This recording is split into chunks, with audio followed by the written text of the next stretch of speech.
Hello everyone, welcome to my channel. Today we are learning a poem Ozymandias. This poem is written by Percy Bysshe Shelley. Ozymandias is a narrative poem. It is satirical, means it uses irony to communicate an idea. The poem Ozymandias by P.B. Shelley talks about the mortal nature of humans. The poet depicts how short-lived pride and ego are. Everyone has to die and meet the same fate. However, the rulers forget this universal truth and consider themselves mighty and eternal. In this poem, which is a sonnet, the poet talks about Ozymandias, which is a Greek name for the Egyptian ruler named Ramesses II. He was very mighty, strong, and full of ego. But he had to die eventually, and now there is nothing left. Even his sculpture has been broken down. The poet meets a traveler from an ancient land. The traveler tells the poet that he has seen two huge trunkless legs of stone standing in the desert. Near those legs lay a shattered and half buried face in the sand. The face of the statue showed signs of contempt and cold command on it. It seems that the workmanship of the sculptor who made the statue was of a very high order. The sculptor had read those passions of the living man quite well. He stamped those passions exactly on the lifeless stones. On the pedestal of the statue, the following words were written: "My name is Ozymandias, King of Kings. Look upon my works, ye mighty, and despair." Now nothing has left of King Ozymandias' symbols of power and glory. Only boundless and bare sand is spreading all around the broken statue and the shattered face of Ozymandias. Ozymandias is an ironical poem which describes the pride of man and miserable reality of his life. Man becomes proud of his worldly success and thinks that he has conquered the world. He forgets that time brings happiness as well as sorrow and death. All feelings of superiority in man are only an illusion. Themes.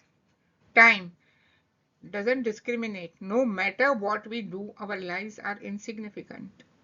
Pride. The Paroa built a giant statue to show his power, but in the end he died like everyone else. Even the mightiest will fall. Ozymandias believed his statue and his works will carry on forever.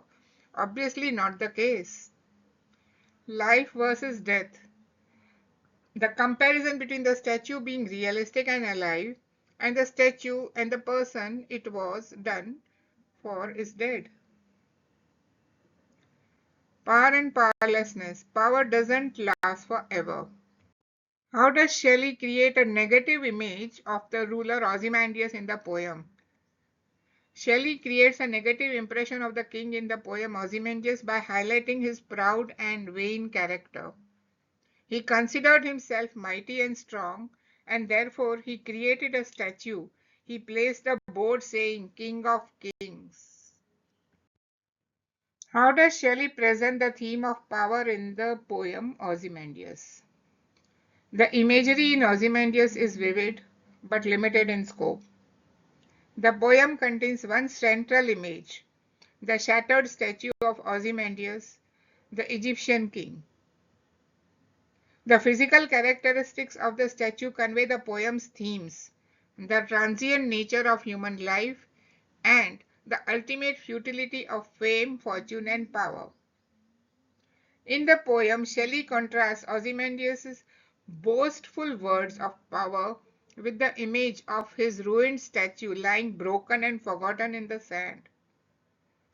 Ozymandias might have been powerful when he ordered those words written, but that power is now long gone, and his boast now seems slightly silly in the present time.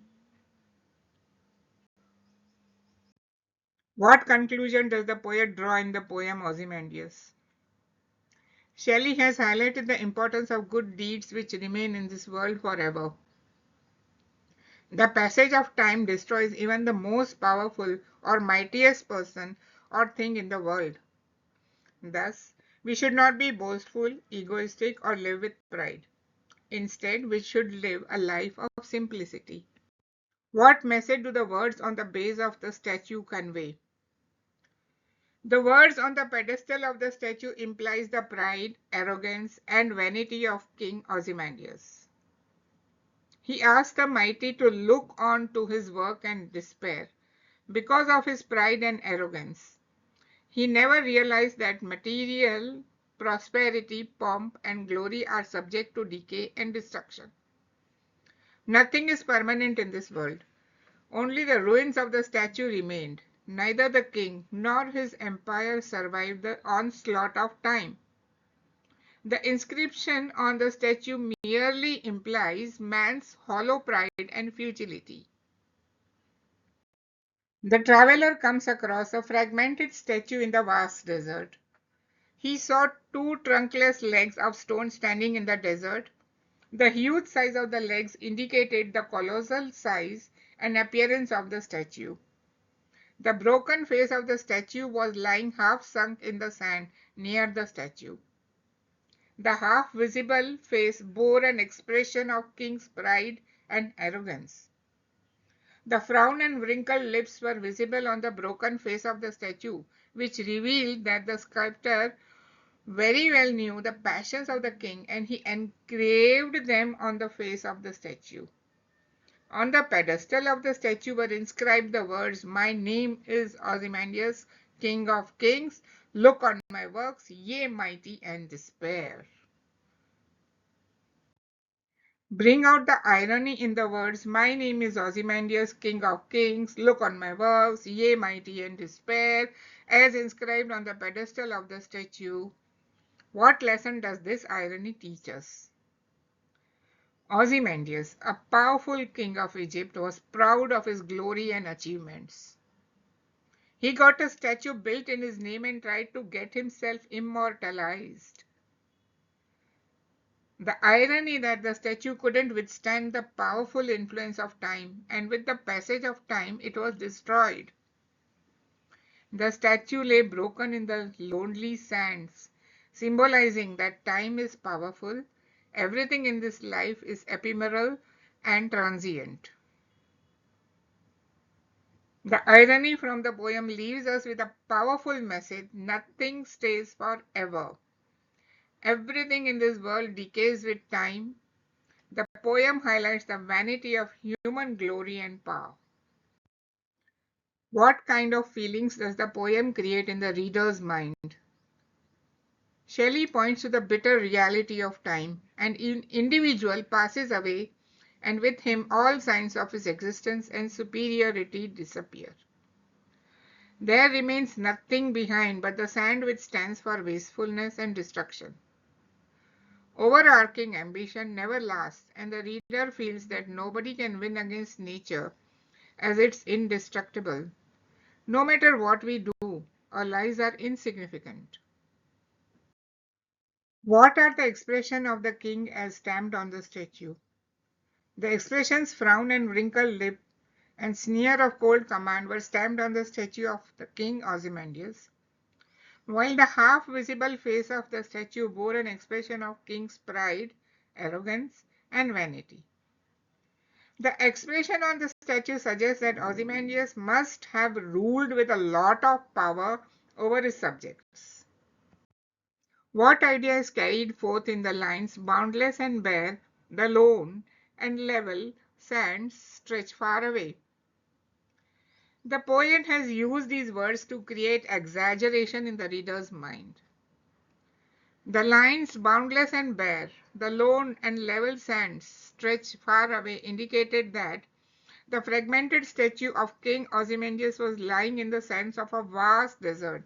Only the ruins of the statue remained, speaking of the greatness of the sculptor's hand. Around the statue, nothing but the vast desert was stretched. It stretched in stark contrast to the vain, glorious effect of the king to perpetuate his memory and thereby proclaim the transitory aspect of human life. The idea reflected here is that neither the king nor his empire remained. What remained were the ruins of the statue lying in the vast desert. Figures of speech, irony. Look on my works, ye mighty, and despair, nothing beside remains. These both sentences show us irony. This is the poem's most powerful device. The inscription boasts of Ozymandias' greatness, yet all that remains is a ruined statue in that empty desert. Shelley uses irony to highlight the futility of human pride and the transience of political power. Alliteration. Cold command, boundless and bare, lone and level sands. These repeated consonant sounds create rhythm and emphasis. Cold command reinforces the harshness of the ruler's demeanor, while boundless and bare and lone and level evoke the vast emptiness surrounding the ruins. Imagery. Two vast and trunkless legs of stone, shattered visage, lone and level sands. Vivid visual imagery paints a stark picture of ruin. The broken statue and endless desert symbolize the erosion of power and the insignificance of human achievements in the face of time. I met a traveler from an antique land who said two vast and trunkless legs of stone stand in the desert. Near them, on the sand, half sunk, a shattered visage lies, whose frown and wrinkled lip and sneer of cold command tell that its sculptor, when those passions read, which yet survive stamped on these lifeless things, the hand that mocked them and the heart that fed, and on the pedestal these words appear, my name is Ozymandias, kings of kings. Look on my works, ye mighty, and despair. Nothing beside remains round the decay of the colossal wreck, boundless and bare. The lone and level sands stretch far away. Thank you, everyone.